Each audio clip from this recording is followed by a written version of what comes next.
Ah Ling, The Leper by Edward Dyson. Up a dark and fetid alley, where the offal and the slime of a brave and blusterous city met its misery and crime, in a hovel reeking pestilence, and noisome as the grave, dwelt Ah Ling, the Chinese joiner, and the sweater's willing slave. Squatting down amongst the shavings, with his chisel and his plane, through the long, hot days of striving, dead to pleasure and to pain, like a creature barely human, very yellow, gaunt, and grim, Ah Ling labored on, for pleasure spread no lures that tempted him. And the curious people, watching through the rotten wall at night, saw his death's face weirdly outlined in the candle's feeble light, saw him still intent upon his work, ill-omened and unclean, planing, sawing, nailing, hewing, just a skin and bone machine.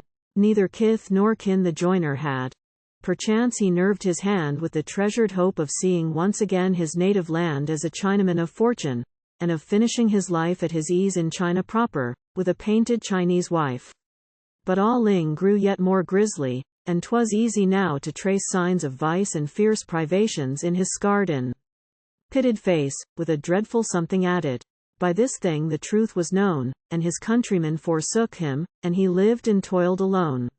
Still the work came in, and still he slaved and saw his earnings grow. Who's to trouble where the goods are made when buyers will not know?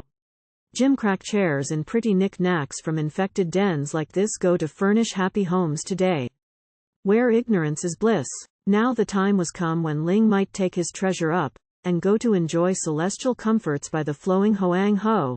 But one day his shop was raided, and upon him fell the hand of the law, and death were better than the ruthless law's command. Room for the leper, room.